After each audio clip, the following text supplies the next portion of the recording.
Legionnaires of Lariat! Welcome back to another episode of I Still Call It a Lariat, and today we are reviewing SummerSlam 2025.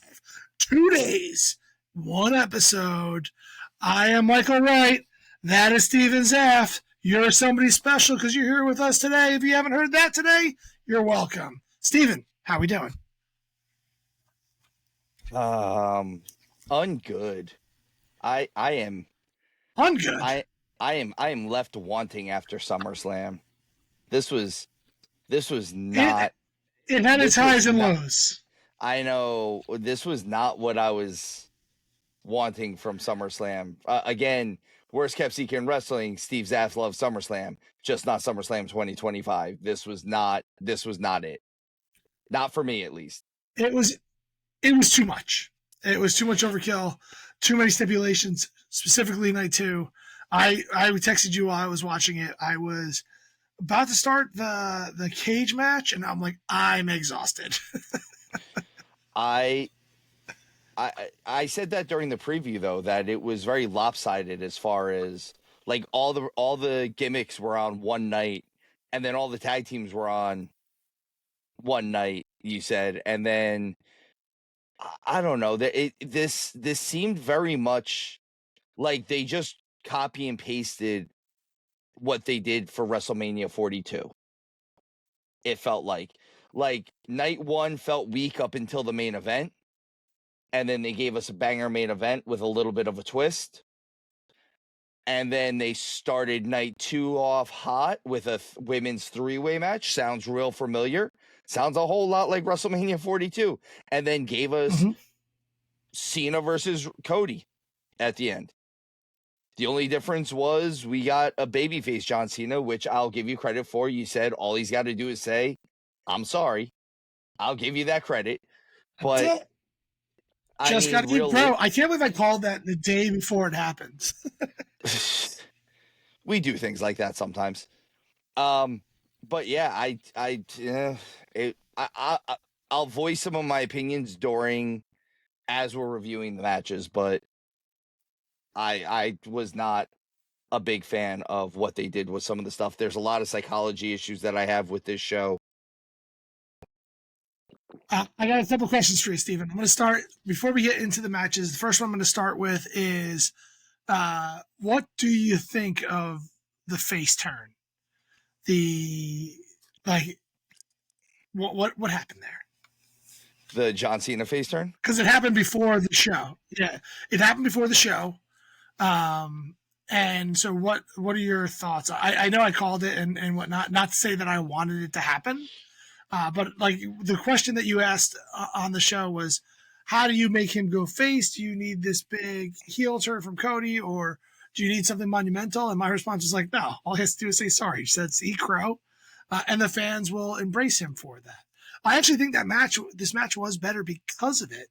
But go ahead. I'm curious your opinion. I'll throw mine in next. I think, and they've kind of said this one too, I think that this was their way of just fixing a bad situation. The Rock came in, jumbled this all up, and then left. And they were left kind of holding the bag for this. And let's face it, heel Cena was not working. You have said it. I have said it. The world has said it. Every other podcast that covers wrestling has said it. Like, was he cutting good promos? Yeah, but we didn't want heel Cena in 2025. We wanted heel Cena in 2015. It doesn't matter anymore. We wanted to cheer John Cena on his way out. Blame The Rock. I don't know if I necessarily blame The Rock as much as you do. I think that there should have been other adults in the room to kind of cut that one off at the pass. I think that's the thing is, unfortunately, there's no one to cut that off at the pass. I think him being part of the board makes it a big, big issue. He kind of comes in and does what he wants. I don't know, but you're right. I cut you off there. Sorry, but we all wanted to cheer Cena at this point in time. We asked for heel Cena 100 years ago when he was, Big Match John or whatever you want to call him back then. This is my take on it, and you captured part of it. This was going nowhere. The heel turn was the wrong move. It's so funny. You look back. We were not part of the contingent that were like biggest heel turn of all times. Maybe the biggest wasted heel turn of all times. Now that we have Monday Morning Quarterback, being able to look back at this whole mess. But my main reason why I think they did this and they shifted him over to face now is I don't think they want to run this back again. I don't think they want Cena Cody again. And I think they wanted a good match.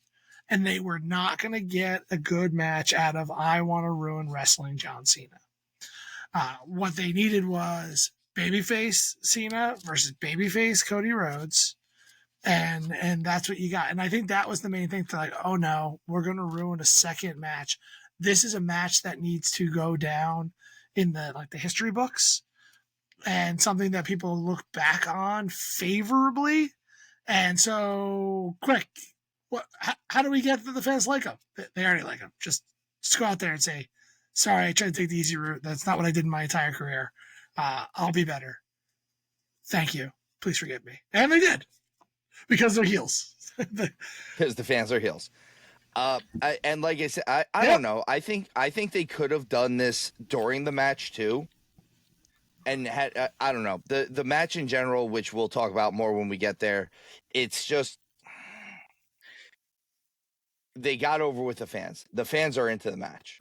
The match still could have been better. Like there was a lot of stuff that happened during the match that, again, we'll get to it when we get to it. I'd rather talk about the match when we're covering the match. Let's do that. Then, before I get into the first match, the second question I wanted to ask you is, what are your thoughts about WWE moving from Peacock to ESPN? News that broke after this event, of course, but we haven't been doing our weekly recaps. I think this is big enough news to kind of sidetrack us for just a second. So, after it broke, you and I spoke about it for a couple minutes this afternoon. So it broke first thing this morning. And after it broke, apparently Nick Khan was on a podcast like first thing in the morning, the Varsity Club podcast or something, Varsity podcast, something along those lines. And he gave a lot of answers for it. So, but it also leaves a few questions. Specifically, what they are saying is now WWE PLEs will be moving to ESPN. Brian Thurston from WrestleNomics went on. I believe that's his name. I know it's something Thurston from WrestleNomics went on and then spoke about it. I've listened to a lot of this today now. So apparently there's a lot of nuances and caveats to this. So ESPN is absolutely getting all of the at least domestic WWE PLEs. I don't know what that means as far as like Clash in Paris and things like that happen. I think that so long as it's being shown I would interpret that as if it's being broadcast in America, like broadcasted in America, whereas in Netflix has all of the international rights. All the international rights. I wanted to get your opinion on that one too. So the other thing for that is and I also found out they are not going to be doing an extra charge for the pay-per-views. You're going to pay the flat rate of $29.99 for the event. Nick Khan said it. I'm listening to what Nick Khan said. I'm going by that. So he said for at least now, until they up the price of the streaming service, it's going to be $29.99 and it's going to be the full ESPN app plus the WWE pay-per-views. Here are PLEs, I'm sorry. Here is the other side of this that is a weird caveat. They're not getting the back library. They're not getting the catalog. All they're getting are the pay-per-views right now, are the pay-per-views moving forward. So there's a lot of questions as to where the back catalog is going to be going. I halfway think that if Peacock makes them some type of deal, they're going to keep it there because they're still holding their deals with NBC Universal at this point. They're still going to have SmackDown on USA. They're still going to have Saturday Night's Main Event on NBC and Peacock. Unless they plan on putting their back catalog on their YouTube channel, I don't, and which they might, but I don't see that making them any money. Yeah, I would assume that they'll get the back catalog once that you have contracts, can't break all of them. They probably have that content. They'll keep it there for a minute. I will say the mouse will get paid. You don't do a deal with Disney if Disney doesn't see dollar signs. ESPN, like they're doing this in a big way. The NFL just announced it too, where the NFL gets like a partial ownership of ESPN. So Red Zone's moving over to ESPN. They're gonna get additional more games. It's just funny how this news broke days apart. It's like day after day here. And so I'm curious how it goes down. I hope we don't get pay-per-views again. $30 a month. Is that what that is? Or a year? $30 a month. It's going to be $29.99. It's the ESPN. It sounds like the ESPN app itself. So it's not just going to be ESPN Plus anymore. It's like it's just going to be ESPN. There's not going to be any more ESPN Plus per se, and you're going to get more ESPN content into it. It sounds like so. I know I have Plus, which is like $10 a month or $11 a month, and I only get ESPN Plus stuff unless you go through your unless you put in your cable provider. So it sounds like you're going to get more ESPN stuff as well out of it. So right now it's $11.99 a month. And a new standalone ESPN streaming service will launch this fall for $29.99, providing access to all ESPN linear networks. This service will be available through the ESPN app, which will be revamped to act as the gateway. Bundling options with the Disney Plus and Hulu are available. Because I have the Disney bundle with Hulu, and that's less than $30 a month. It's definitely that's the thing. $30 a month. So I have the other Hulu Disney Plus bundle with HBO Max. So I might have to switch this one up a little bit to include the ESPN one instead. It's just bad because, like I said, Saturday Night's Main Event is still going to be on NBC and Peacock at this point. So the Disney Plus and Hulu with ESPN Plus for $16.99 a month, or ESPN Plus, Disney Plus, and Hulu. These are all with ads, and the new ESPN streaming service for $35.99 a month, or Disney Plus no ads, Hulu no ads, with the new ESPN streaming service for $44.99 a month. That's a freaking cable. That's a pricey jump up. To say, not that that's what this episode's about. Sorry, I'm just digging into this a little bit in real time as well. But $45 a month for this. So I will say this: aggressive.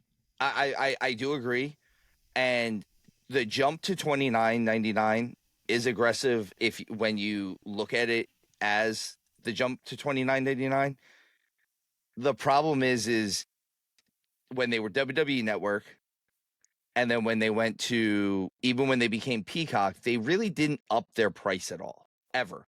And Disney Plus, HBO Max, Hulu, all of these other streaming services have all like slightly upped the cost monthly for their product. WWE has not, or any of the WWE streaming stuff has not really, and now we're at a point where they're trying. where it's a it's almost like a real dual product because it's going to be ESPN Plus and WWE Network basically for the amount. I get why they're doing. And I I'm get the assuming that jump. this It's just comes with the NFL games. I'm assuming.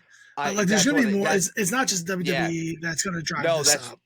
that's what I'm saying is I think this is supposed to be almost like an actual, like, without having cable now, you can still have full ESPN. Welcome to the end of cable and the beginning of overpaying for less channels.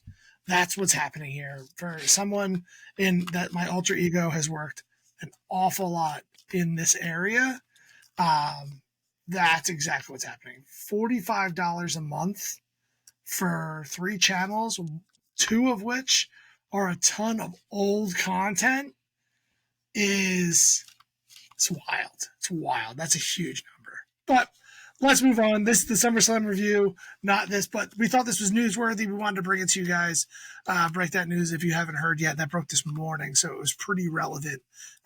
So we wanted to kind of bring it up. So let's go to, I guess, something less shocking, and that's SummerSlam results. SummerSlam night 1. Steven. Yeah, so it's funny. So I'll spoil the ending here. Steven and I tied. I take the moral victory here. I don't do that often, but since Steven changed more picks than I did, he got lucky. Because funny enough, for those who listened to the preview show, we decided to go 100% against each other throughout night 1 and somehow tied.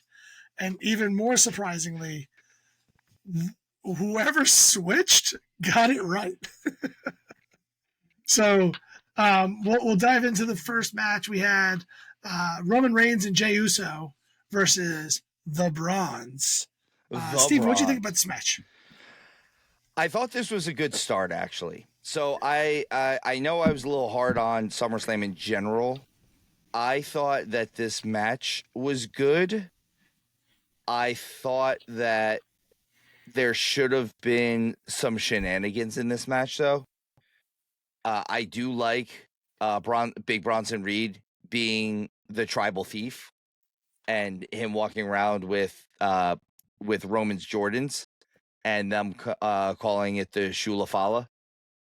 I'm a fan of all of that. I really, really like that. I think I had said this. I don't think I texted you this because you weren't watching it live. So me and Hound were. No. We were texting each other back and forth, and I was like, "Does Jay turn on Roman?" Because it kind of felt like that. You did text me that. And I thought it should. It started feeling like it should almost happen. Like it was really, really feeling like it. Like Jay, unfortunately, went from being the Royal Rumble winner and the world champion to, whether you want to believe this or not, he's back to being Roman's sidekick. And I don't believe that. I mean, he got the win here. He did get the win. And they're trying to do as much as they can to make it seem like Roman is appreciative of him being there, which is why it seems like they're probably going to turn him, because they're going to be like, "Oh, that's great. You're doing all this now." But realistically, everyone still sees me as your little buddy. I'm your Tonto. I'm your boo-boo at this point. I want Heyman to break through. Kind of everything he's saying around, did Roman choose you to be the next tribal chief? No, he chose Solo. Did he respect you then? All of that. I want that to break through and get that turn, because Roman's not a face. He is no difference now than he was when he was the tribal chief. The only difference is he doesn't have a bunch of lackeys doing his dirty work. And I don't think Jay's doing his dirty work here. I think he has his own axe to grind with the Wise Man and this crew. So I think that this is one of those situations where Roman and Jay can have a blow-off match. I would like to see it. And I want to see Jay go over. It's his time now. I really want to be a Jey Uso fan. Like, I absolutely love his charisma. He needs to evolve past being a tag team wrestler. Like, he's kind of just see it. Like, he has half a match in him almost every time. I have to disagree with you on this match, too. I love these participants in general, but this match was boring. It was slow. Like, particularly in the beginning, I'm like, come on, guys, do something. It was slow. It was plodding. I know we have a lot of monsters in here, but man, for a bunch of guys who are fat, like Braun Breaker is like the fastest man in wrestling, right? Isn't that what he does? Like, He's no the one fastest runs kid alive. faster than he does. No, he's the fastest kid alive. He's a freak. And like at least the first first three quarters of this match, I thought it was kind of a snooze fest. I expected way more of it, and maybe it's not. Maybe if these guys were mortal men that were in the ring here, but these four men, I expected way more. I expected them to kick off SummerSlam bigger and better. I think the next match was better. I think the next match was better as well. I will. So this match being slow and night one being slow in general goes along with what I said about WrestleMania and what I'm now going to say about SummerSlam. It is the formula that they are trying to use. Night one is slow until you get to the main event. And I think it's to make the main event look that much better. And then by comparison, make night two look that much better when they give you gimmick match number 45 down here. It failed. Like, it just it did too. It brought the whole card down. I agree. If you can't make two cards shine, don't have two cards. Exactly. I completely agree with you. So we had Team Yeet, as I'm calling them. They won this one. That was one in the record books for me, and I actually chose that where Steven was just wrong. Steven, you only got one right this night. I know it's technically three, but you only got one right. Actually, you lost a little tick here. Just saying. You only got one right. Technically, I only got two right, so I guess I can't bang my chest too hard. Yeah, night one was just bad for both of us and for wrestling in general. It was a wild ride. The next match was for the tag team titles: Judgment Day versus Charlotte Flair and Alexa Bliss. I will say, we always say that these are not final predictions until like kind of the day of or before the match starts. So we'll never change a prediction post the first match. But if I could have, I would have. When you saw the reaction that Charlotte Flair and Alexa Bliss got coming out to the ring, I'm like, oh, they're definitely going to win this match. They were so over. I still think it would have been better for the Judgment Day to win this. I think that helps that story better with Liv coming back eventually and everything like that. But Charlotte and Alexa, they were so over. I don't know what else they do with this. I hope they keep the Judgment Day in this realm. I know that they end up losing again on Raw. So like they kind of bury them in this situation. Sorry, don't mean to ruin Raw, but it's Wednesday, so get over it. And then you also have the Kabuki Warriors that are going to be in this title match as well. I hope they do a good job building these titles finally with some decent champions. I think the Friends, I don't know, I hope they start going by like the BFFs. They take it down in a solid match. I love the dynamic. This one was way faster. It kicked off at a high pace. Roxanne Perez, again, I think, was the star of this match. Everybody else was good, but she always stands out when she's in these matches. And I feel like the NXT call-ups, you have either fantastic or they just fade into oblivion. And this batch of call-ups has been absolutely fantastic. And Roxanne Perez is one of the shining stars. So I really like this match. By the way, I like the BFFs because it can be the Bliss Flair friends, not even like the best friends forever. It could be just Yeah, Bliss sure. Flair friends. I like BFS. that. I definitely meant that. I did like this match. My one critique for the beginning of the match, and yes, it did start off hot, but you can tell right in the beginning that it was a little choppy. They were definitely working with a situation where a lot of the match, a lot of the beginning of the match, it was like someone waiting for someone to hit them with something. And it only happened in the beginning. Once they got their pacing down and once they kind of settled in, it was literally the first 2 minutes of the match. But specifically, there's a spot where the heels are about to take over, and Charlotte is just standing there waiting to get clotheslined by Raquel Rodriguez on the apron. So that was my only real critique of the match. I love this finish. I actually love the fact that they did retain on Raw, because I was really, really scared that they were just going to rinse and repeat what they did with Mania, with Becky and Lyra winning the tag team titles and then losing it right back. And I'm like, don't do this again. Like, you're rinsing and repeating the weekend to begin with. Don't do this again on Monday. And when they won, I was really happy with it. Like, I like where they're going with this, where they're actually humanizing. Again, I like that they're humanizing Charlotte a little bit.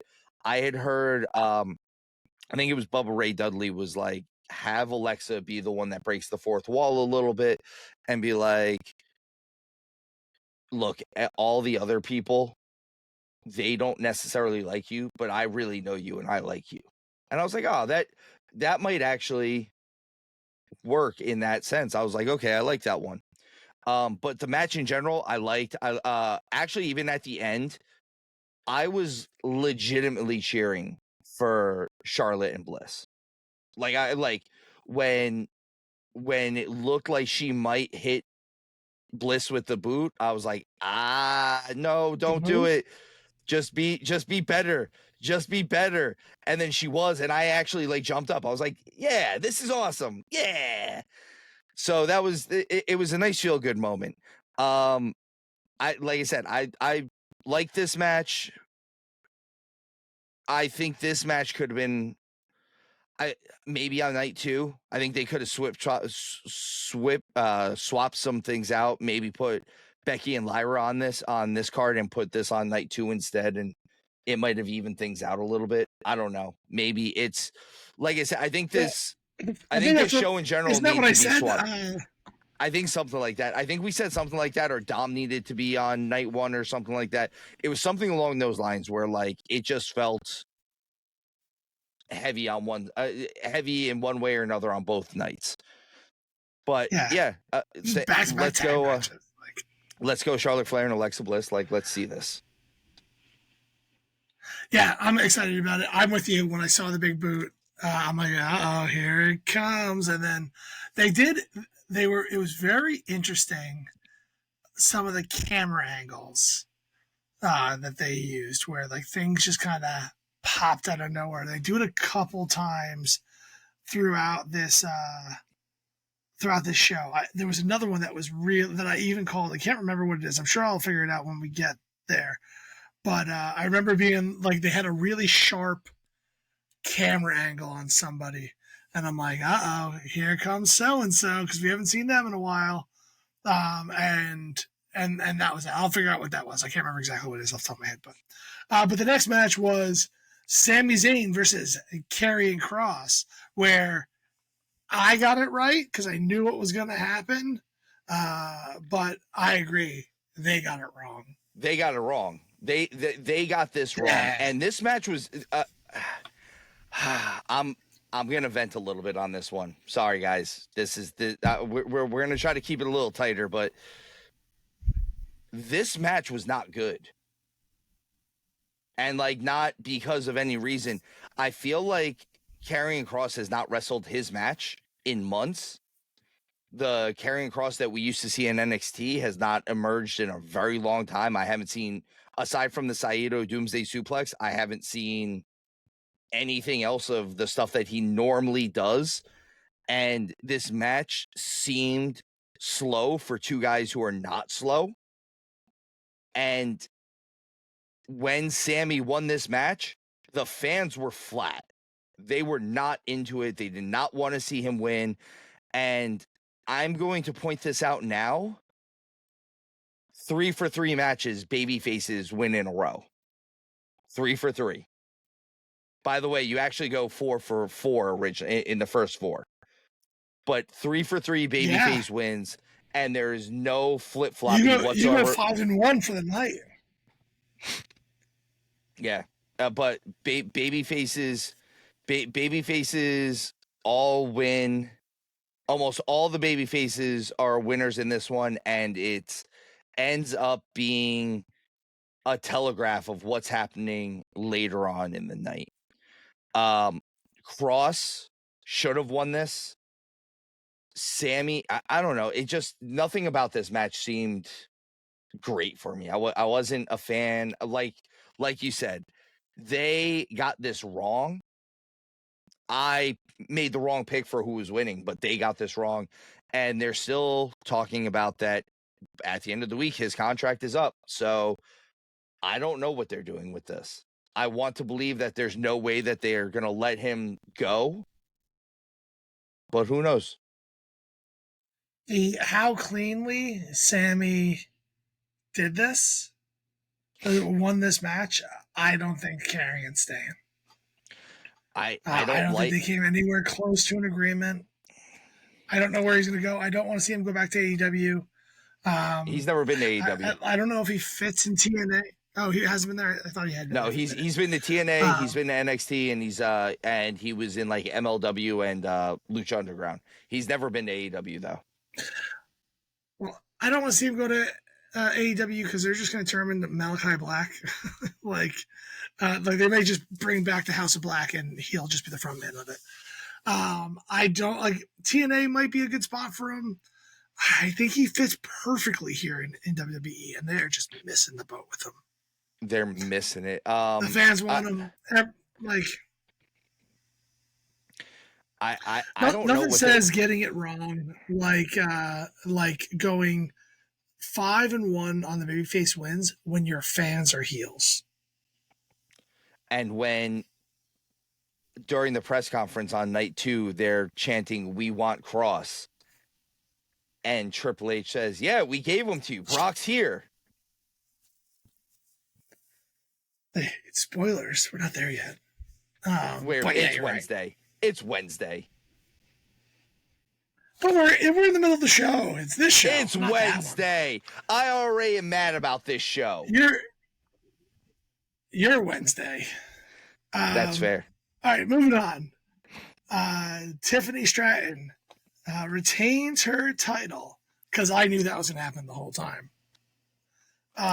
Versus Jade Cargill. Did you? I didn't. Obviously, I picked Jade originally and switched that over. But I did say this is exactly that type of match where everyone's convinced that Jade's going to win. So they go, lol, Tiffany retains. I did mention that in the last show, in the prediction show. That's why I was so okay with that being my switch, and I made you switch too. But because I think they got a couple more of these wrong at the end of the day. But this match was okay. It had moments that I really enjoyed, and then there was it was ups and downs because there was moments if you took this in pieces, there were some really fantastic portions of this match. If you take the other pieces, it's like Botch City, and so that's kind of where I got push and pull because this could have been fantastic. I don't understand what the future is for Jade with a clean loss to Tiffany here. And I know that you want to build up Tiffany, but at the expense of Jade, that was just surprising. So this match, I have a lot to unpack or a little bit to unpack on this match. One, again, Tiffany wrestled as a babyface on this match, and she's a natural heel. And they had Jade wrestle the heel match, which I don't understand because she's been so over as a babyface. I don't get it. I don't understand it. I will say this. Jade Cargill has grown leaps and bounds in that ring, and she is putting in good work right now. The problem is neither one of these two were doing their natural element of things, which is Tiffany should be a heel, Jade should be a face. And honestly, if they had Tiffy wrestle as a heel, she probably would have gotten cheered more by the fans because they are also heels. Thanks. The dynamic just didn't make sense because Jade is a face right now. She's super face. She's Superwoman. And Tiffany is just more organically a heel. I think they need to turn her so bad. Well, even the start of the match was like Tiffany reaching out for the handshake and Jade pump kicks her. Yeah. I'm like, when did Jade turn heel? I don't remember when that happened because she was a babyface Friday. This is what's called. This is AEW tactics. This is no one will remember what happened 24 hours previous. They might not. Honestly, I don't think they'll remember this match 24 hours later. No. But also, in a year or two, I don't know if I'm going to remember Tiffany Stratton's title run. Because that's the way it's going right now. You'll remember that it happened. It will be an amalgamation of her multiple titles. I think Tiffany has at least 5 title runs in her future. Or including this one. I think she will be a decorated multiple-time champion. This first one will be lumped in and be one of the least memorable if they change her to heel. Unless this goes on for a long run. I don't know. I don't see. This is not going to be the highlights of it. So let's move on to the best surprisingly best match of the night, which was Randy Orton and Jelly Roll versus Drew McIntyre and Logan Paul. I think I said it earlier that this is what I was least excited for, which is weird for me because I love Drew McIntyre. I picked this one wrong.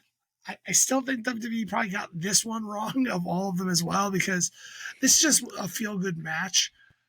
This match in general was, I think, fantastic. Like for what it was. Not the best wrestling match of all times, not the best SummerSlam match, but Jelly Roll had some good story here. He went out there, he wrestled, he took some bumps. He stood toe to toe with McIntyre and Paul. Which that was hilarious when he stood face to face with Drew. When he stood face to face with Drew and he looks all scared for a second, he's like, oh, this is the difference. It was a little unbelievable him being able to take down Logan Paul in that first back and forth, but it was fine.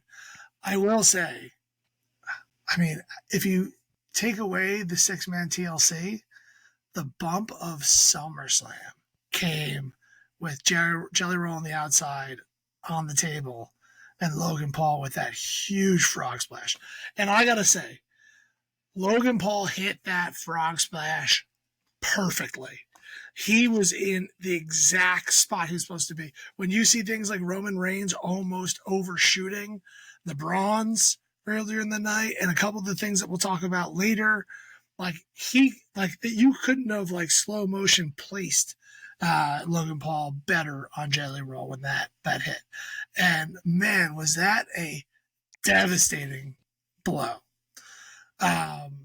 And then him coming back in the match was great. That's a tough dude who took that big bump. Not Randy Orton could have gotten back in that match if he would have gotten hit with that frog splash right away.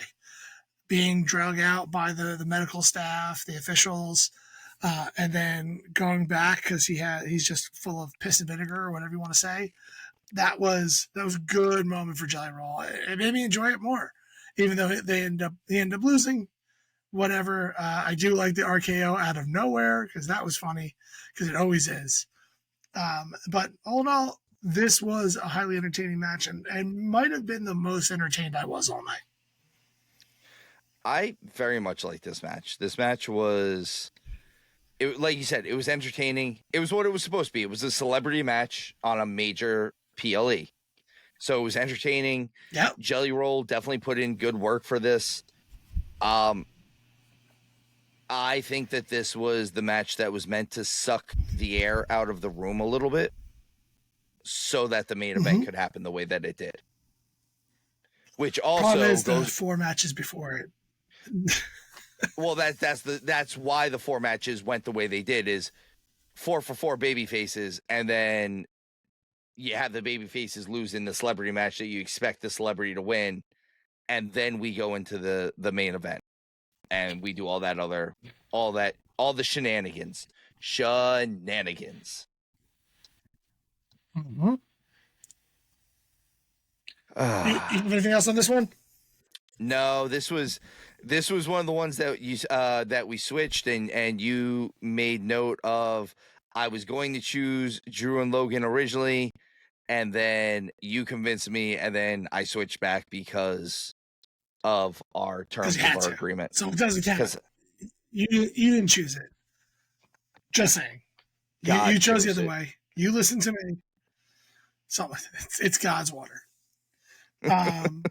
So the last match on, night 1 was Gunther versus CM Punk, where CM Punk wins. Boo earns. We said it ahead of time, Steven. Like, it's just, I just don't understand. Like, you can't fight for one title, lose it, go to the other one, and expect people to consider it the same caliber title. It's the number 2 title. It just doesn't work that way. That's the number 2 title. Like, and it really diminishes all other titles, in my opinion. Yeah. This is not like, congratulations. Yeah, you're the world title for the number 2 people. You know, like, great. You're officially the actual best number 2. Yeah, like, instead of it being the Intercontinental title. And now the Intercontinental title is the 3rd title. Yeah. Where if they're on the same tier, because you have so much talent, you have 2 shows, if you could keep them feeling that big, that's great. But, like, yeah, I know it's really hard to take this title seriously, particularly because it wants to be big gold, and I think it looks stupid. Just be big gold or don't. I see it. I see you there. I see big gold wanting to come out. I will give this match some flowers, though. This was a good match. Sure. This was a very good match. It deserves it. Yep. This match deserves to be brought up on how good it was. Apparently, they said that Gunther, after he got busted open, has an actual hematoma, and he is going to be out for a little bit. They said he might have broken his orbital. I don't know if that's all a work, just to keep him out for a little bit. But, man, that cut that he had... It happened before. All right. Like, it was before the match. That makes sense. They've been doing a bit of that where, like, something happens before the match, and, like, now this is during the match is how they do it, which also makes sense as to why when he did get busted open, he doesn't bleed often, and now I know why, because he didn't stop ever. He's bleeding now. It's Wednesday.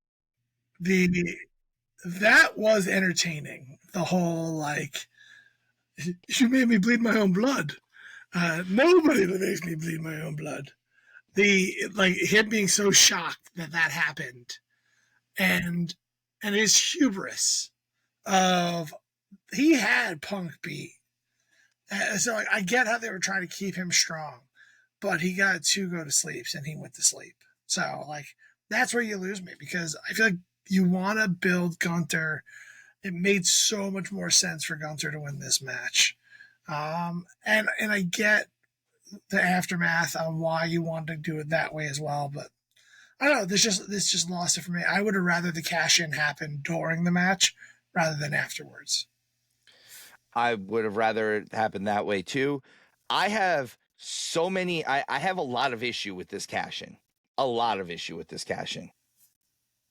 Not the fact that he cashed in, not the fact that it was a ruse. And I am I told one you it of the. was.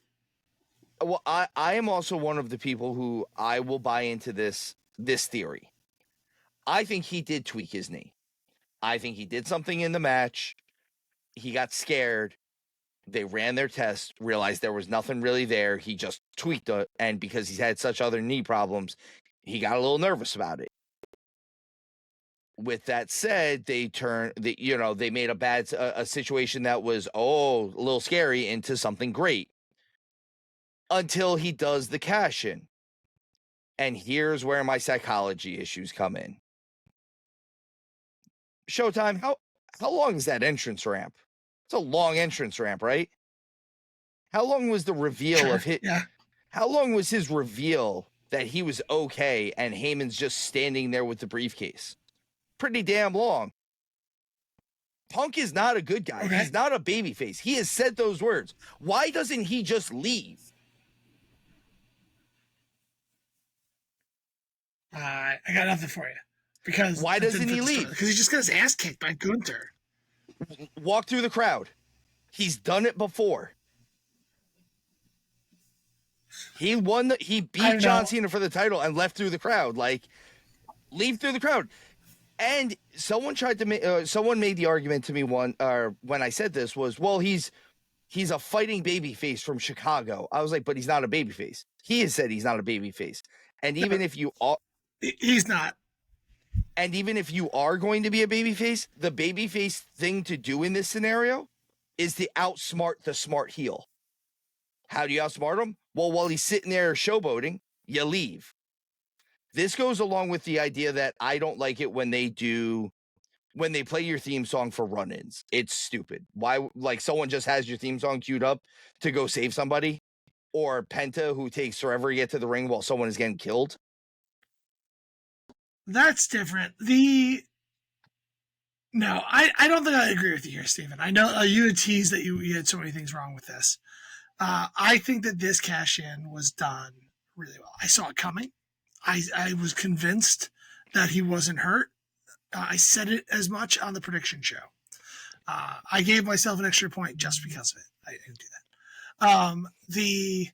I think he was probably hurt before the match with LA Knight, and he needed a little time to rest. Not like a serious injury, but like, man, I'd be way better if I took 3 weeks off. Like he sprained his knee.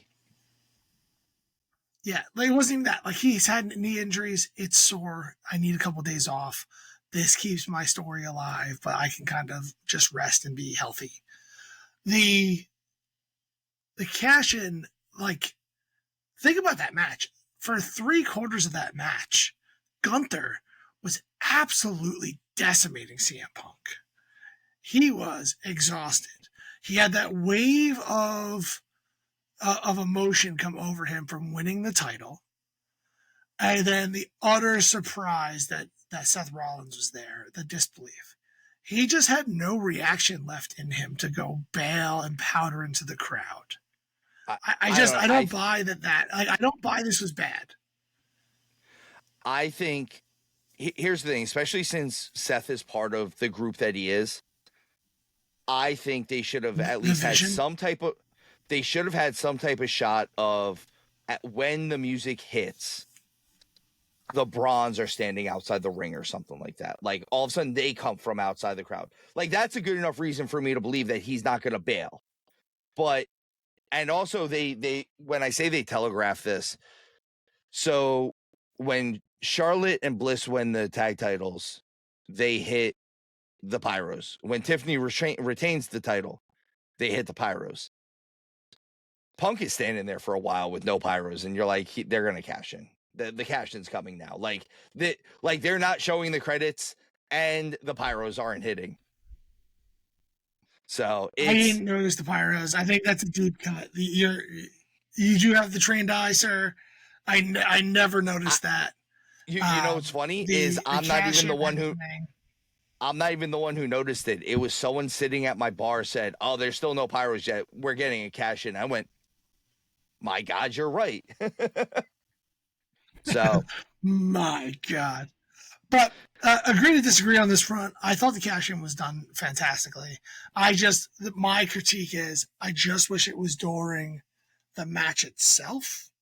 It would have saved Gunther from that loss. You still could have done the blood to your nose spot and everything like that. And while he's on the outside, come in, stomp, pin Punk, take the title. Like I agree. that, I feel like it might have been a little bit better. But this cash in, I have no real complaints on it. I like I said, the act of the cashing in, it's just how we got to. Like I said, it's that psychology of Punk standing there as long as he did, waiting for Rollins to get down there. It throws me off a little bit. And like aspect. even the like I said, the idea of him, he's a fighting babyface. He's not a babyface. We say it all the time. He's not a babyface. No, he says it. He says it. He's not a good guy. He's here to win. Yeah. There's very few people who are worse than him. Sami Zayn. Exactly. Cross is right. Cross is right. Cross is right. I didn't see it. I didn't say it. Did he ever actually say that Sami was right? I don't think so. I forget what happened. They never asked. I don't think it happened on Raw. It didn't. It didn't happen on SummerSlam. I just don't know if it happened on Raw. I don't think it happened on Raw either. Well, folks, that was night one. We're going to keep running this. We're going to try to keep this tight. We're going to go into night two. So probably SummerSlam Sunday. At least one of the best matches of SummerSlam here was Naomi versus Rhea versus Io Sky for the women's world title. Steven, what'd you think? I really like this match. I knew I was going to like this match. We knew we were going to like this match. I'm not surprised that I like this match or that we like this match. And I get that the curtain's been pulled back so far. And this is a deep cut nitpick on me. I almost wish they didn't say that the guy playing guitar was Naomi's dad and kind of give the shot of them looking at each other like a father and daughter, because Naomi is still the only real heel in this match, and you want to dislike her. Don't get me wrong. We all love the fact that Naomi is doing the work that she's doing, but she's still the heel in this match. And when you announce that she's being played to the ring by her father, it makes you feel a little bit of love for her. Like, oh, that's really nice. Oh, it's cool that he's here and gets to see her big match like this and play her to the ring. Outside of that, though, match was great. Naomi, I am not mad that Naomi stole the win. I thought this match had limited Jamokin. I thought there was some Jamokin, but I thought a lot of it was you got nailed with such a big move. You like the exact opposite of what we consider Jamokin. Like, you weren't just hit with a punch. You were hit with a riptide and someone saved you. And now your only defense was to roll to the side. So sure. I thought this match did a really good job of storytelling, of making sure that Rhea and Io still both look strong, and Naomi looked like the woman who will do whatever it takes to keep that belt and show you that she's as deserving as anyone does. So everything about this was right on. Like I said, my critique was a real nitpick. Everything else was great. I actually loved her entrance outside of them saying what that was. Yeah, what I thought they did a masterful job about in this match was someone replacing the other one. Whereas you'd have two people going, a devastated move would happen, and then all of a sudden the third person's back in the right spot at the right time. It didn't feel like just like a pop-up. It felt like it was the right time for that person to come into the match. I did like how Naomi started the match and was like, good, you guys fight it out. And they're like, no, not going to do it. And then they kind of like chased her back into the ring. It was really good because a lot of times the faces will be like, okay, let's do this. We'll do it for the fans. And they're like, no, absolutely not. Get back in here. We're going to stomp you. And so I thought that was a good play on a trope. Yeah, we're going to race to see who pins you first. Yeah. So all in all, this match was great. Everyone had their spot, their moment in the spotlight. That Naomi did a great job. I love her more as a heel than I did as a face, and I really liked her style beforehand. So this was a thumbs up, maybe match of Mania. It's tough. Like there's other ones that were really good as well that I really enjoyed. Do you know what wasn't my favorite match because it was just one giant car accident? It was the 6-man TLC match that featured the Wyatt Six. Six teams, sir. Andrade, 6 team, not Ray 6-man. Oh, sorry, 6 team. Sorry, I meant to say it. Actually, 5 team. I'll get into that in a second. So it was the Wyatt Six, Andrade and Ray Phoenix, DIY, Fraxium, Motor City Machine Guns, the Street Profits. The rest of the Wyatt Six, we had the Poison Pixie. We had the name of the person who was with the Street Profits. That's BFAB. In a second. BFAB, thank you. Everyone was there. I think I did a run-in real quick. I'm not sure. I blacked out for a moment. I mean, it was in New Jersey. It's pretty close to you. I'm rocking the Giants just for it. This match was exhausting. There's a lot of big spots. You notice it a lot on this show. This show was defined. You know, sometimes we talk about the match of the move of the night, where like all of a sudden everyone does the same move. The move of the night in this show is jumping to the outside, specifically onto somebody. That happens countless times throughout this. The 4 corner spot where they just killed each other through tables. I saw moments where people raced to the top and they were trying to win the match. I don't remember Andrade and Ray Phoenix in this match at all.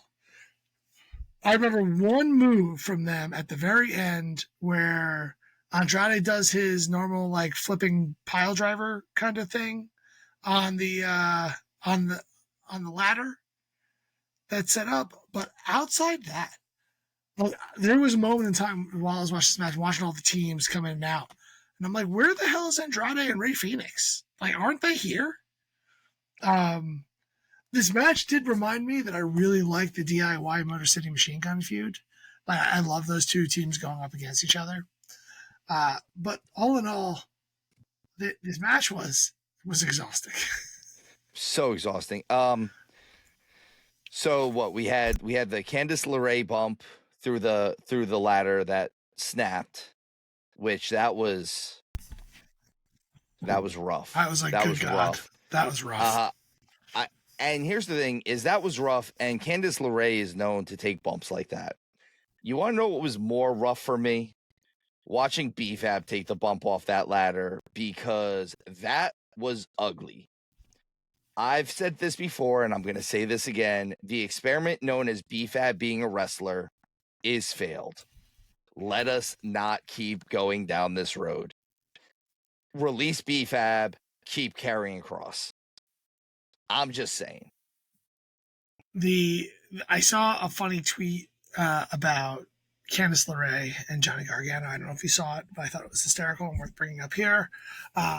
Someone said Johnny Gargano, after that bump and after he went for instead of going out to the side to check on his wife, he went for the titles. They said, does that mean that you were sleeping on the couch tonight? And his response was, no, we're in a hotel. There are no couches. I like that. Which really I do cracked me like up. that. That dude was sleeping on the floor. I do like that. I will say the end of this was flat too. Like the Wyatt Six winning happened to a very flat audience. Oh, absolutely. I will say this. So I'll try to give it some good. I liked this being the 20th to 25th anniversary of the first TLC match, and them having the Hardys and the Dudley Boys in the crowd. That was kind of cool. So I'll give it that. Outside of that, this match happened. This was a ladder match on the show that didn't really matter. And we said it would probably and I feel it was a train wreck on the show, and we said it was going to be a train wreck before during the preview, and even during the preview I feel like we said this match kind of doesn't matter. Because it didn't. Half the teams. I keep saying 6-man, and I mean it. It should have just been 6-man, not 6 teams. Should have been 6 teams. You could easily get rid of Andrade and Rey Fenix because they were barely there to begin with.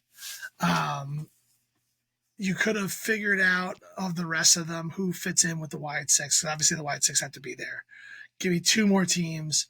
Do some sort of plan. Maybe give me DIY and the Street Profits, Motor City Machine Gun, the Street Profits. I feel like the Street Profits had to be there. But I think so too. I don't know.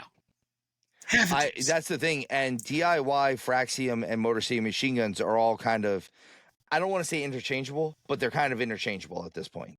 They're similar style tag teams. Yeah, in this moment, it could have been that.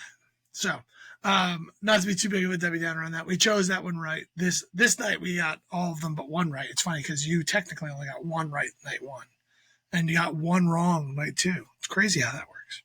It's crazy what happens when you agree with me, Steven. The next match, which Becky Lynch versus Lyra Valkyria in a street fight, because now we're in the third no disqualification match in a row. What is it? 5 out of 6. 5 out of 6 are no DQ matches. Yeah. And I have some problems with the next one. So, but hold on. We'll wait to that because I got some things to say. But yeah, Becky Lynch and Lyra in a fantastic match. Like, this was a great street fight. This was a better match than I thought it was going to be to begin with. A couple of little snafus, but Stephen, why don't you go first here? I agree with you. I think this match we said this would be the best of the two of these, and these two people, best of Becky Lynch, best of Lyra Valkyria. I really like this match. I don't know if I agree with the ending. I don't know if this is one of those situations where, like, yeah, we made the wrong pick, but they got it wrong. I don't know. It seems like a lot of this is still thrown out of whack because even some of the storylines they're doing going forward with this is still not completely correct because Liv is not here, and they were kind of expecting Liv to be here to shoulder some of these things. So I don't know. I thought the match was great. Even moving forward, again, we're recording in this one a little bit later. The moving forward part with Becky and Nikki Bella the next night, and Becky nails her with a knockout punch of a line. Like, you basically just made sure that you euthanized your baby face in this situation. So, and I don't know where Lyra goes. I think we're going to end up getting. I think you got Lyra Bailey. You have to go there. And then you put on some really good matches there. Like, this is the way you really build up Lyra to be on the same tier as Becky and Bailey and some of these older talent. And I'm not calling them old. They're just way older than Lyra because she seems like a baby. And so, like, kind of get them toe to toe, have her go over on Bayley, and then have Bayley get the title match because Lyra can't challenge for it. I will say, I think Lyra Valkyria might be kayfabe the toughest person in WWE. Like, that girl died numerous times in that match. She was absolutely destroyed by a toolbox. Like, I thought the match was over then. Because there's no way the hit that she took there did she have any business getting up. And it happened numerous times. Yeah, the chain wrapped around the mouth, around the pole. Yeah. Like there was so many times in this match where she should have just been like, I quit, I'm out of here, or be completely knocked out. I will say, you know, if that zip tie comes undone, you skip the spot, your kicking spots. You don't slip it back on. Like, that was so noticeable. Like, oh, that came off. Michael Cole calls it out. He should have known better. And then all of a sudden it's back on, and she's like twisting it to make sure it stays on. And then actually what I thought was funnier in that match was she couldn't get it off. And so she goes under the ring, and then, whoop, it's off. I found scissors under there or something. I mean, at least a tool under there that would have cut those zip ties actually makes sense to be under there. Yeah. So some of the stuff that gets left under the rings. Like scissors. Yeah. So some of the things that gets left under rings for no reason whatsoever, I don't understand why they're there. Like, I expect tools to be there. I don't expect there to be a barbed wire baseball bat. But in the toolbox should have just been a pair of scissors or like a razor. Like, that's you just throw it in there. Oh, there it is. Maybe she had a phobia of the toolbox after getting hit with it. Toolbox phobia. I get that. That would check. Though that's a nitpick. That was just kind of funny. But all in all, I think this match is great. I'll tell you in a couple weeks if I think they made the wrong choice here. Because it all depends on how they handle the aftermath. Because Lyra can still come back for this title later. I just don't see her going for one of the top titles for the women's right now. I don't see her ready for it. That's the one way you kind of steer her away and like elevate her. And I just don't think, not that she's not there, but I just don't think that's her next stop. So going into the next match, we got Solo Sikoa versus Jacob Fatu in the steel cage match for the U.S. title. Steel cage match, which is designed to keep people out and people in. Steven, when did the rules change that I could turn to the referee and say, open the door? I don't know. Is but that, at the same time, is that new? I thought it was funny how the match ended, because during the preview episode, you literally said, can Solo just walk out the door? And then he just walked out the door. Well, I know you can get out the door, but it's supposed to be chained shut. I've never, and maybe it's because I've been away for a little, I know I've been back for a year, but I've never seen this, where they turn to the referee and they say, open the door, and he pulls the pin out and he opens it for him. That's not how steel cages work. That's why there's no top on it. Like, what's the point of climbing out if I could just walk out? It's easy to get out of the ring. People did it all night. This made absolutely no sense to me. And I can't get over it. Like, I don't even care about what happened in the match. The fact that the referee could open that door is the exact opposite of what a steel cage is supposed to be. Sure, JC Mateo can come down with bolt cutters, bolt the chain, and let his friend out. That makes sense to me. the referee just going, I got you, bro. It's not going to make sense. And it really hurt this match, in my opinion. I texted you while I was watching this match. I really wish they would have had Solo go over strong here. Like, win this match, escape after a big move, do something here, because Solo winning this, like, I was watching the match and I was actually pretty entertained by this match.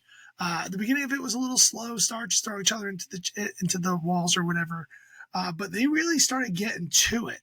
And like Solo's trash talk I was all in, and I was really like, I want him to win, because if he wins this match over Fatu, I don't think it hurts Fatu. I think it really elevates Solo back to where they want him to be, where they were trying to get him and he failed.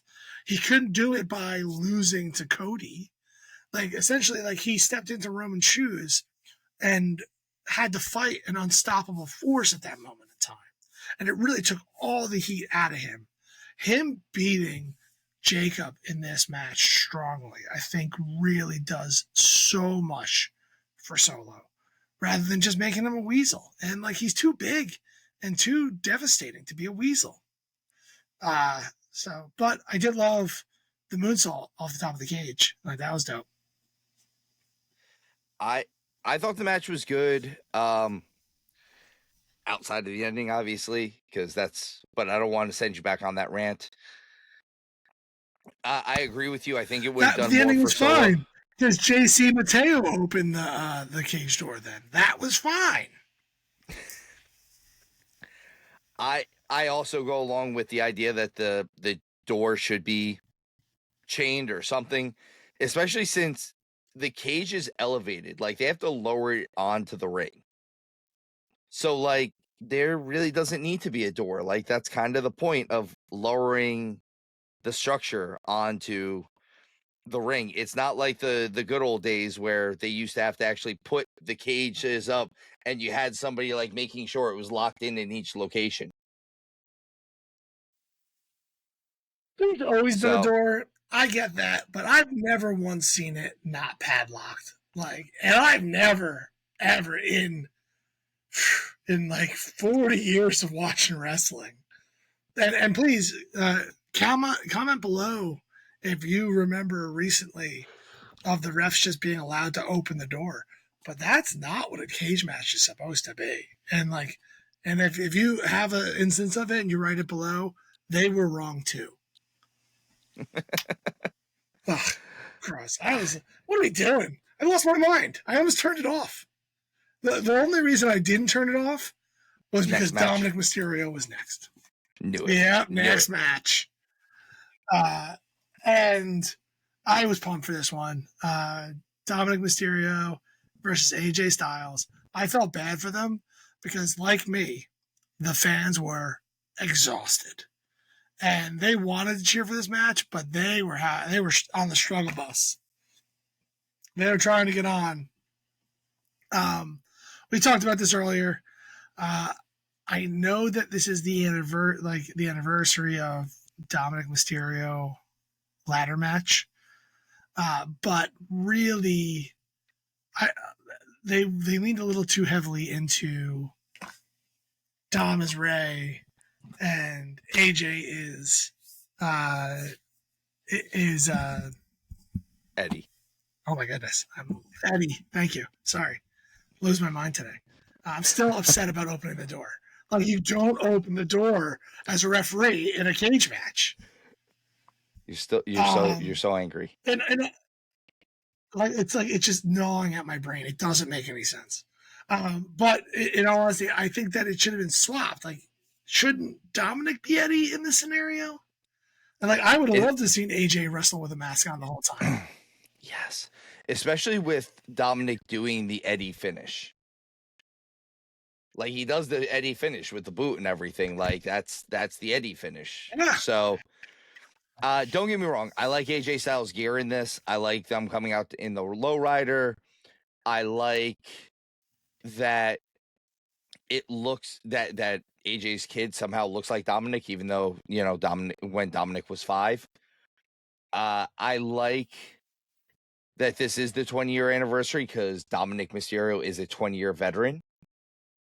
Because he is. He sure is. I He's the will youngest say 20-year this, veteran of all times. of all times. I will say this. I talked to a lot of people who were almost mad that Dominik won this. And like showing, and like they were like, if Dominik wins, we riot. He's a heel. Like that's what's supposed to happen. And I was not mad that he won. I wanted him to win this match. And also, someone sent me a video. I guess there was a fight in the stands, which may have happened around the time of Dominik winning or may not have. I don't know when. I think it was actually well before this match happened. But they're like, see, this is what happens when Dominik wins. I was like, I don't want to speak too ill of my home state, but it could just be the fact that they were in a New York, New Jersey area and it was hot and people got ornery. I'm just saying that it's not Philadelphia. I will tell you that. But no, the fight got broke up too easily for it to be Philadelphia. Dominik winning this, I think, is perfect for us to get Dominik being the double champion. I would really like to see Dominik win that AAA title in a few weeks. On top of it, I would like to see 2-belt Dom in this scenario. Or if they're not going to do 2-belt Dom, I want to see whoever is under the mask that week for El Grande Americano win the title at Triple Mania. What do you mean, whoever's under the mask that week? It's only one person, Steven. I mean, of course, it's like Mickey Mouse. There's only one. There's only one. Man, the nerve of some people. I love it. Who's riding if Dominik wins? Who's not on Dominik's side right now? Who doesn't want to see this guy succeed? People who are jealous of. Sorry. I bet you listen to this. Whoever this is, you're wrong. People who are jealous of the girls that he pulls. It's got to be that. Dominik is on a tear. He's finally being taken seriously. We are seeing the dawn of the next superstar. I think he really will be the best Mysterio at the end of all this. He will be a multiple-time world champion. He's bigger. I want him to fill out a little bit more, but he's still like 16 years old, right? I think so. That mustache is drawn on with marker. I think that this was one of those matches where he went over on AJ, and it's showing that Dominik actually can beat real competition. I want to see it keep happening. I want to see him go up against somebody else and get the swarmy win. Like, I don't need Judgment Day coming down there and making it a numbers game, but where he was clearly beat, he figured a way to weasel out of that win and get that. Like whatever shtick Solo's doing right now to a certain degree fits Dominik more than it fits Solo. Except for I don't want to, like I said, I don't want to see the numbers game. The unzipping of the boot, learning from all the lie, cheat, and steal from Eddie fits him beautifully. I don't know. I'm rooting for Dom. Go Dom. Go You're Dom. No jealousy here. My mustache is better, but no jealousy here. Stevens isn't. You got him beat. He also draws it on a marker. I do. I'm just trying to, I'm just trying to lose my virginity before prom. I get it. Good luck. Good luck with that. And then the main event, the only main event, to be honest, but whatever. For the undisputed WWE Championship, the #1 title, clearly. That's why it's undisputed. We have another street fight with John Cena versus Cody Rhodes. We have face Cena because I'm sorry. And everyone's okay with it. I thought this match was great. I really did. I had a lot of fun with this one. Two of them came to play. Cena went all out, I think. I never thought I'd see Cena do a Canadian Destroyer. See that one coming. I don't know if he's done that in the past. I missed a decent amount of Cena's career. I don't think that's in his 5 moves of doom. So that's 6 moves of doom. This match, I don't know. I really enjoyed this match. I think this made, like, this is the match I'll remember. I won't remember Mania. I agree. I know necessarily turning Cody wouldn't have been the right choice here, but at the same time, like, we didn't even see cracks in Cody. And I'm gonna be the one that critiques this match a little bit and nitpick it a little bit.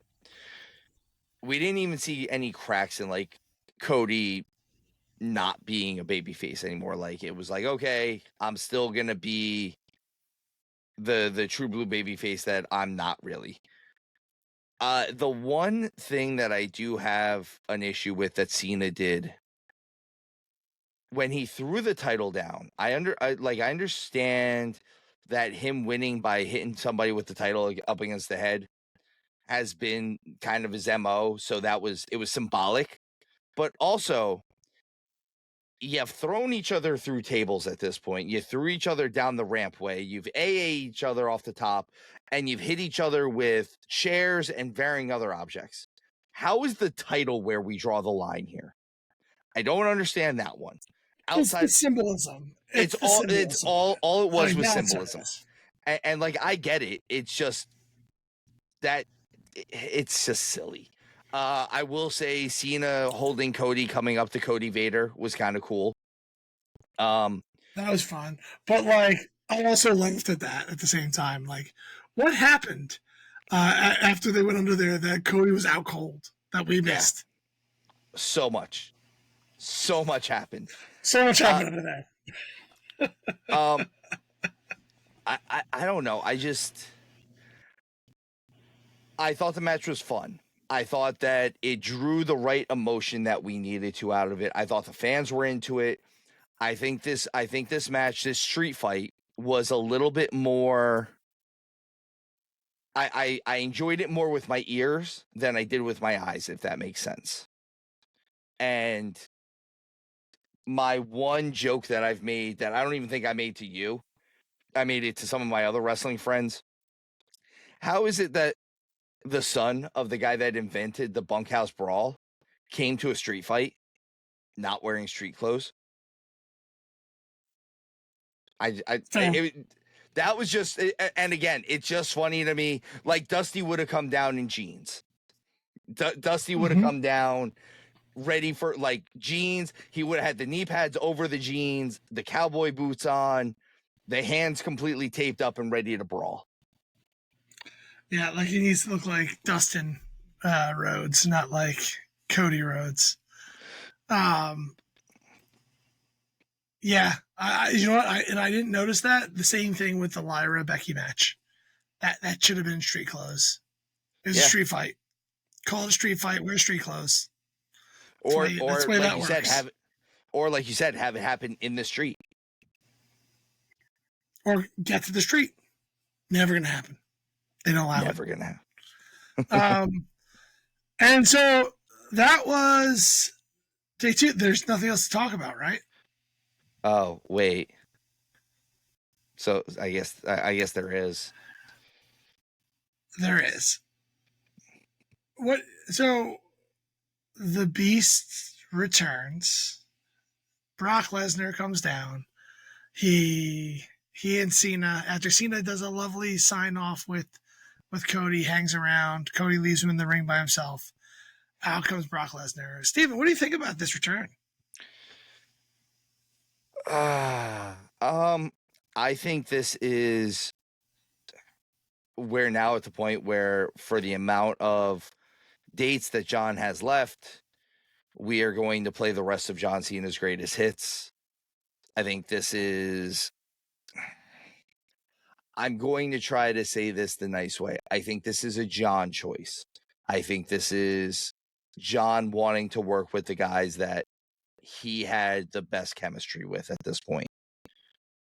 I wouldn't be surprised if maybe we get a John Cena AJ Styles match mixed in there. But as of right now, I think he's got 12 dates left over 4 months. So they've got to, they're not going to eat up much, and they're just going to kind of give him what he wants. Do I think Brock is back in the sense that Brock is back? No, I don't, because I think that's a hairy situation in general that we don't usually talk about on this show, but the fact that it is here means that unfortunately it gets brought front and center a little bit. So just in general, it's a little bit of a touch and go. I don't know what happened, what didn't happen, and I'm not a lawyer. I'm not involved, so we typically like to hold our opinions to ourselves in these situations. This feels kind of tone deaf. This feels I don't think it's the right thing to do. I don't. They've come so far. I think, based on from where I'm sitting, on the treatment of women in WWE to be less of a commodity and more like they're real athletes, because they are. I don't want to speak for anybody else. I don't know. I just, this feels like a couple of huge steps backwards. If he's going to come back, wait till the allegations go away. Wait till a settlement. Wait till all that other stuff is done in the courts. I'm not going to say that anyone's guilty or anyone's not guilty or anything like that. I wasn't there. There's been plenty of times where people are accused of bad things and they didn't do it. There's plenty of times where people did bad things and they did do it. And I'm not one to judge on that aspect of things. This just seems off. It definitely does. I don't know.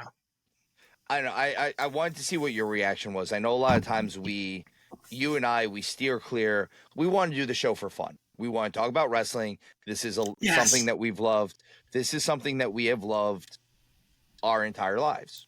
I still love wrestling. Just because SummerSlam made me a little mad doesn't mean I'm not going to watch wrestling next week. I'm going to watch wrestling. I'm still going to watch wrestling. I'm still going to watch WWE.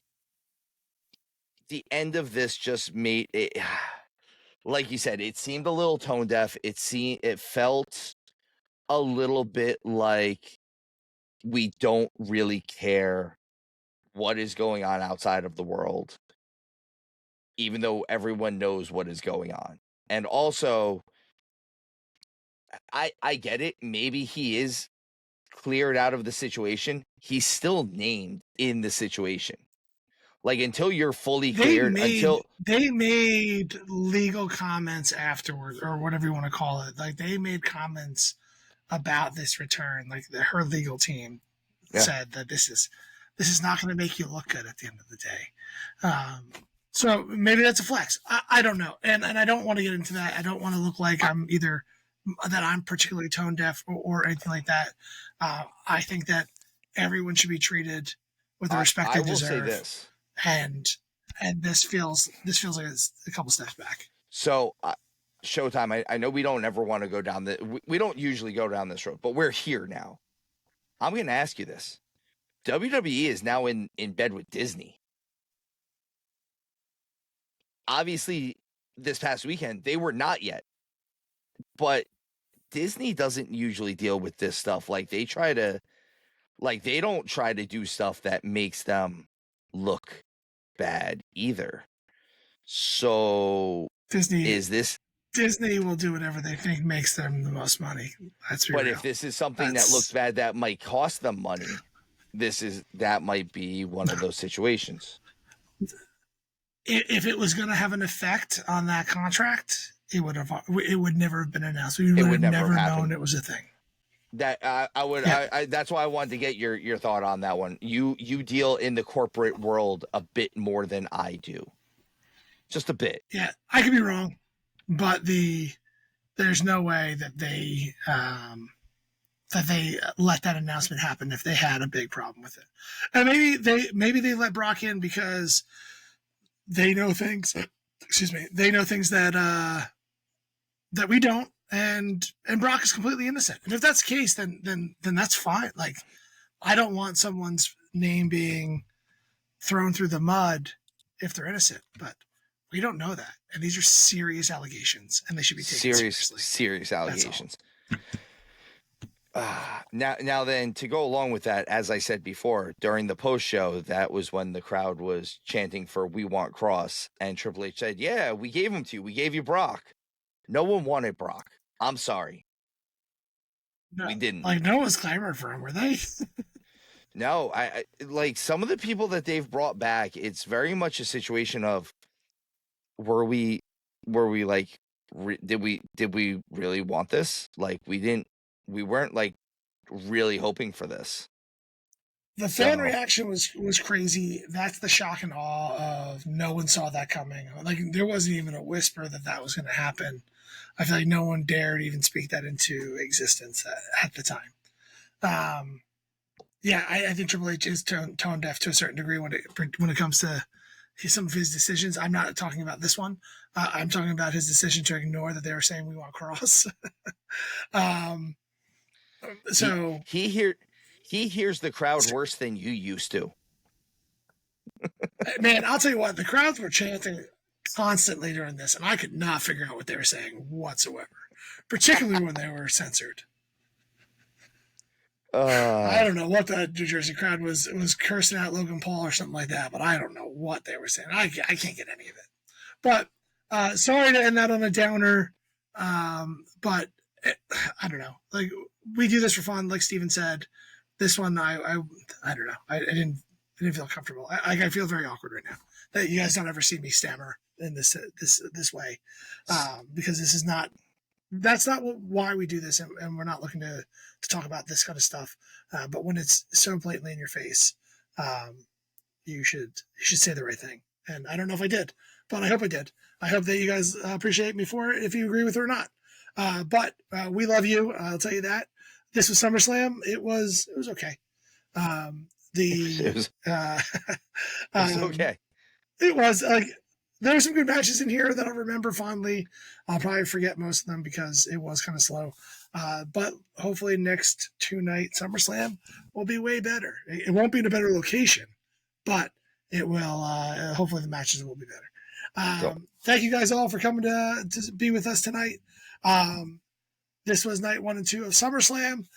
Like, subscribe, comment below. Tell us where we're right. Tell us where we're wrong. Tell a friend if you don't have a friend. Tell a stranger. And Steven? As always, guys, remember, tuck your chin when you bump.